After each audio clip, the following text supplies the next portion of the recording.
नमस्कार। आप देख रहे हैं ऑल न्यूज़ नंबर 1। मैं संवाददाता जयंत कुमार।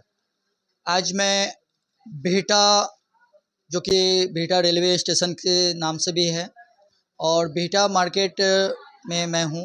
ये जगह जीविका दीदी का ब्रांच ऑफिस है।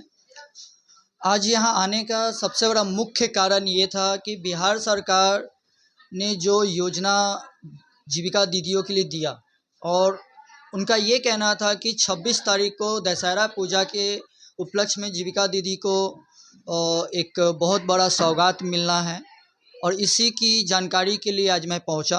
और यहाँ आने के बाद मैं कुछ हद तक संतुष्ट भी हूँ कि जो बिहार सरकार ने दावा किया है उस पर खरी उतरी है। और यहाँ जीविका दीदी महिलाओं के लिए, अपनी बहनों के लिए क्या क्या योजना बिहार सरकार का इन लोग को दे रही हैं, क्या सहयोग कर रही है, इसकी पूरी जानकारी के लिए आज आपसे मिलवाने जा रहा हूँ। तो हमारे साथ बैठी हैं जी। नमस्कार, अपना नमस्ते। परिचय बताएं। मेरा नाम प्रीति कुमारी हुआ और मैं प्रखंड परियोजना प्रबंधक बिहटा में हूँ। और जैसा कि आपने बताया कि बिहार सरकार के माध्यम से हमारी जीविका दीदी, जो कि जीविका दीदी तो हैं, और अगर जो दीदी नहीं भी हैं, जो इस जीविका से नहीं जुड़ी, उनको भी मुख्यमंत्री रोजगार योजना के तहत उनको लाभ पहुंचाना था। तो हमारी जितने भी जीविका टीम है, दिन रात मेहनत कर कर हमारे कैडर्स, हमारे स्टाफ सब मिलकर दीदी लोग का फॉर्म संलग्न किया। उसके बाद पहले तो फेज़ में हमारे जितनी जीविका दीदी है, जिनका हमारे यहाँ डेटा है, ऑनलाइन प्रविष्टि है, लोकोस एंट्री है, उन सभी दीदी का बिहटा में जैसे कि 25,856 हमारी दीदियाँ हैं जो कि ऑनलाइन प्रविष्टि हुई हैं।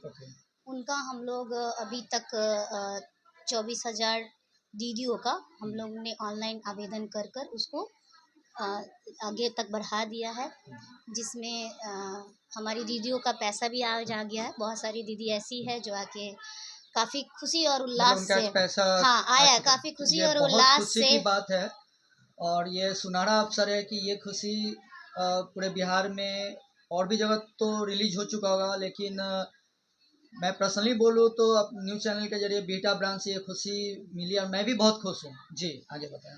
तो हमारी दीदियों को मिला, वो आके हम लोग से अपनी खुशी साझा भी कर रही हैं।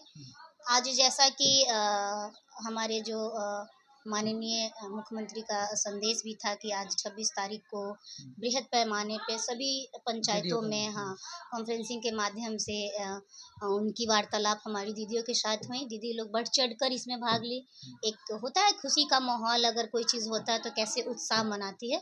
तो आज विभिन्न जगहों में देखा गया, सभी दीदियों ने अपना खुशी जागृत की। कुछ दीदियाँ हमारे पास हैं जिनके पास पैसा आ गया है, 10 बजे तक, 10:30 बजे तक उनके पास मैसेज आ गया है। वो भी दीदी हमारे ब्लॉक में आई हुई हैं बताने के लिए। तो जो दीदी मौजूद है यहाँ पे जिनको पैसा आया है, तो क्या वो आप हमारे जनता के सामने उनको बुला हाँ सकते हैं? बिल्कुल, हाँ बुला सकते हैं। हमारी दीदी कुछ यहाँ पे आई हुई भी हैं जिनके खाते में पैसा जा चुकी है। मैं चाहूँगी कि आप उनसे भी बिल्कुल। इसकी जानकारी लें, ताकि ये प्रमाण सभी जगह जाए कि जो संदेश दिया गया था, जो वादे अच्छा, की गई एक थी। प्रश्न हमारे मन में उठ रहा है कि ये जनता तक जाना चाहिए कि जो जीविका नाम से जो फॉर्म चलता है, तो ये महिलाओं को सरकार जीविका दीदी को क्या-क्या सुविधाएं देने की कोशिश करती है? क्या-क्या परियोजनाएं होती है जो आप इस जीविका के अंदर लेके चल रही हैं? देखिए, पहले तो सबसे पहले दीदी को स्वरोजगार। सर, हमारे सामने कुछ दीदियां हैं, मौजूद हैं, जिनको जीविका के थ्रू जो 10,000 रुपया बिहार सरकार के योजना के अनुसार जो आना था, वो हमारे साथ मौजूद हैं। कैमरा की नज़र से आप देख सकते हैं। आप अपना परिचय बताएं। मेरा नाम पिंकी कुमारी है जी। और मैं जीविका में सदस्य हूँ और मेरा भी 10,000 रुपया आया है। मैं इससे बहुत खुश कहाँ की हूँ। रहने वाली है? मैं खेदलपुरा श्रीरामपुर पंचायत की हूँ।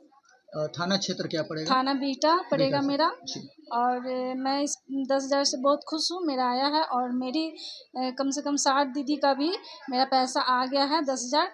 और मैं इस पैसे से बिजनेस करना चाहती हूँ और करूँगी, और दीदी सबको भी बिजनेस में लगवाऊँगी। आपका परिचय? हाँ, मेरा नाम सुनैना देवी है। मैं देकुली गांव से रहने वाली हूँ, बिहटा देकुली का। और मेरा भी खाता पे 10,000 रुपया आया है। मैं इस पैसे से बिजनेस करूँगी और सारी आपका दीदी परिचय? को भी। मेरा नाम आमना खातून है और मैं राघोपुर पंचायत की रहने वाली हूँ। और आज सुबह लगभग 11 बजे, साढ़े 11 बजे के करीब में मेरे खाते पर 10,000 रुपया है। मैं नीतीश भैया को बहुत बहुत शुक्रिया अदा करना चाहती हूँ। मैं उनसे बहुत खुश हूँ। उन्होंने जो वादा किया था हम लोगों से पूरा किया है। और हम लोग जीविका दीदी 2014 से जीविका में मैं यहाँ पे आई हुई हूँ।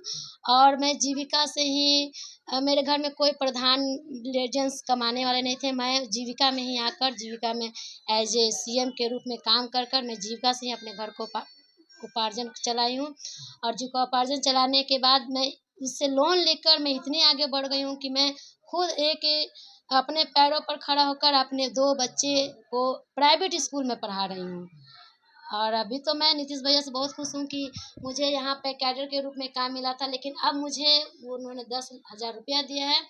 इससे मैं उम्मीद करती हूँ कि वो मुझे आगे बिजनेस करने के लिए मुझे पैसा दिए और मैं उसको उस बिजनेस में लगाकर मैं और भी आगे बढ़ूँ। मतलब ये कहा जा सकता है कि जो घरेलू महिलाएं हैं उन महिलाओं को सबसे पहले बिहार सरकार की योजना बाद में, लेकिन पहले जीविका की अगर बात करें तो जीविका एक हर स्तरीय महिलाओं को मौका कि ताकि वो अपने पाँव पे साक्षर हो सके, शक्ति शरण जिसे कहते हैं, अपने मजबूती प्रदान किया जा सके। वो जीविका बहुत बड़ा प्लेटफॉर्म का भूमिका निभाया है। क्या मैं जान सकता हूँ कि आप लोगों का जो पेमेंट आया है उसका कोई मैसेज या कुछ जी ऐसा बिल्कुल, एज ए है मैसेज तो थोड़ा कृपया हमारे जनता को जी। दिखाने की कोशिश करें।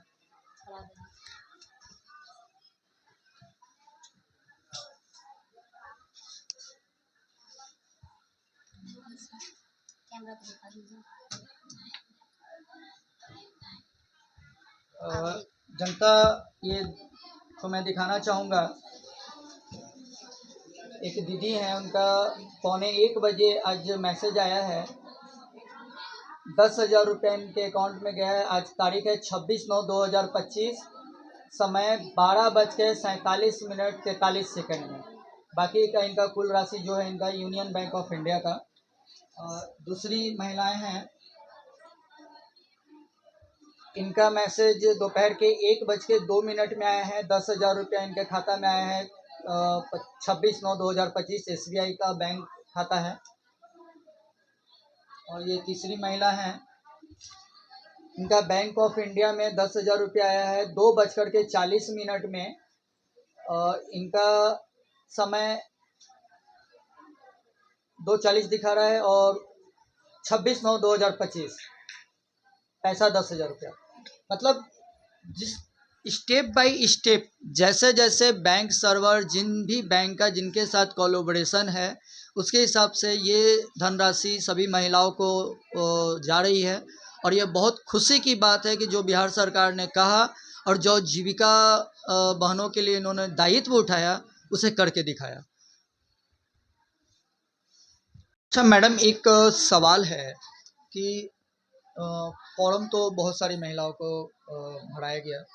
आपने पहले भी बताया कि तकरीबन आंकड़ा में कि मैंने इतना फॉर्म को भेजा और वहाँ से दीदी को पैसा भी आया। तो ऐसा भी तो होता होगा ना कि बहुत से दीदी का होल्ड होता होगा या किसी कारण से रिजेक्ट भी हो जाता होगा, उस प्रक्रिया में क्या समाधान है? आ, बिल्कुल आपका प्रश्न सही पूछा गया है ताकि मैं उत्तर दूं तो ये क्लियर भी हो जाए जी। कि कुछ महिलाओं को अगर पैसा नहीं जा पाया है तो उसका 1 से 2 रीज़न है। पहला कि उनका जो आधार है वो आधार उसका ये सही होना चाहिए आधार। क्योंकि बहुत सारे भी केस में क्या होता है कि बहुत दीदी लोग हैं कि अपना आधार का चेंज करवाने के नाम चेंज करवा रही हैं, उनका अपना उम्र चेंज करवा रही हैं। तो उस केस में क्या होता है कि उनके पास 1 से 2 आधार हो जाता है। अच्छा अच्छा। ठीक है, तो वो कौन सा जो सटीक आधार है जो सही प्रमाण है वो नहीं लगा पाई होंगी फॉर्म में। तो वैसे मतलब वो स्थिति बायोमेट्रिक में कहीं ना कहीं वो फंस रहा तो होगा। वो वहाँ आधार नॉट इन मैच का ऑप्शन आके वो होल्ड हो पेंडिंग में जाता है, चला पेंडिंग गया। कर। हाँ, ओके। ऐसे भी बहुत सारे रीजंस है और उसका क्या, हम और क्या रीजंस हो सकते हैं, एक दो और बताएं। 1-2 और रीज़न ये हो सकते हैं कि उसने फॉर्म अप्लाई किया, ठीक है? ओके। और वो यहाँ की निवासी नहीं है, लेकिन ये यहाँ रह रही है, ठीक है? और उनका जो उनका पता है, वो किसी और जिले का है, तो वो उस केस में भी यहाँ पे हम लोगों क्योंकि ऑनलाइन एंट्री प्रविष्टि होती है। अच्छा, वो जिला पे भी डिपेंड हाँ, करता है। डिपेंड करता है कि जिस जिला में है, जिस ब्लॉक में है, जिस स्थान पे है, जहाँ आपकी आवासीय अच्छा, है, एक चीज मैं आधार आपसे है, जानना वहीं पे। चाहता हूँ कि ये इस मामले में अगर वो जिस जिला में है और आधार एड्रेस अपना चेंज करवा करके फिर से वो रीअप्लाई करे तो क्या संभवतः हाँ, चांस है? अगर वो रीअप्लाई करके करती हैं और समय अवधि रहेगी, अगर आगे भी डेट बढ़ती है, तो उनका निश्चय ही सब चीज़ तो सही इसमें डाटा। समय सीमा भी निर्धारण है। हाँ, हाँ, समय सीमा निर्धारण है। हाँ, ठीक है। तो अगर वो समय सीमा के अंदर में फिर से कर देती हैं, तो उसका वो किया जा सकता है। अच्छा, अब इसमें एक और है कि जो हमारी जीविका दीदी है, उनको तो शुरू से ही सारा चीज़ फैसिलिटेट किया गया इसके लिए। जो हमारी जीविका दीदी नहीं है, उनको भी इस योजना के लाभ के अंतर्गत उनको लाना था, जिसमें 2 तरह की प्रक्रियाएँ थी। पहली प्रक्रियाएँ थी कि पहले वो फॉर्म अनुलग्न 2 उसको भरकर आवेदन करेगी। ओके। आवेदन करने के बाद वो ग्राम संगठन को जाएगा। ग्राम संगठन प्रमाणित करेगी कि ये दीदी यहीं की निवासी है, और 4 तरह की प्रक्रियाएँ हैं इसमें जुड़ने के लिए जीविका में। हालाँकि वो 18 से 60 साल की होनी चाहिए। ठीक है। दूसरा कि वो टैक्स पेएबल नहीं होनी चाहिए, या तीसरा सरकारी नौकरी ना हो। हाँ, संविदा कर्मी या सरकारी नौकरी उनके ना हो। घर में ना हो। ये जो प्रक्रिया बता रही है वो उन दीदियों के लिए है जो जीविका से जुड़ी हुई नहीं है। नहीं ही है। ठीक है। वैसे नए जुड़ाव के लिए जो कि जीविका में जुड़कर इसका लाभ लेना चाहती हैं। हम लोगों ने कई अभी इस योजना के तहत करीबन मुझे 100 समूह के मुझे करीबन 100 से ऊपर समूह बना भी है नई दीदियों को मुझे जोड़कर। जनता के बीच में ये जानकारी भी मिली है। कुछ दीदियाँ कल की बात बता रहा हूँ, दीदियाँ बता रही थी उन लोग गई सीएम के पास, तो वो बताएं कि दीदी ऐसा है कि दशहरा का टाइम है, इतना इतना फॉर्म भेजना है कि दशहरा के बाद हम आप लोग को ये मौका देंगे। तो क्या अभी समय सीमा उन लोग के पास बचना नहीं, है? नहीं, अगर ऐसा कोई है तो वो हमारे तक वो सूचना आए। अभी तक तो आया नहीं है ये सूचना, लेकिन अभी हम लोग के तरफ से सारा निर्देश यही है कि अगर वो वहाँ की दीदी है ये 3 जो प्रक्रियाएँ बताए कि अगर उसको फॉलो कर रहे हैं, तो उनको तत्पश्चात उसी समय आवेदन देकर आगे बढ़ा दिया जाएगा। ग्राम संगठन को दो, ग्राम संगठन उसे सत्यापित करके अनुलग्न 1 भरवाकर ऑफिस तक जमा अच्छा, कर हमारे दे। जनता को 2-3 चीज़ मैं आपसे पूछना चाहता हूँ, जो अहम बात है कि जीविका के ज़रिए जो दीदियाँ देख रहे थे कि बिहार सरकार की जो योजना जीविका दीदी के लिए लागू की गई थी, आज 26 तारीख को बिहार सरकार ने जो कहा, आज उसे पूरा करके दिखाया है। और जीविका दीदी के लिए ये दशहरे पूजे का जो सौगात था वो पूरा तरह से साबित हुआ। और अभी मैं बिहटा ब्रांच जीविका ऑफिस में हूँ और यहाँ की पदाधिकारी उनसे वार्तालाप हुई, इन्होंने सारी चीज़ों की जानकारी दी है। और आगे के लिए आप बने रहें संवाददाता जयंत कुमार के साथ, ऑल न्यूज़ नंबर 1।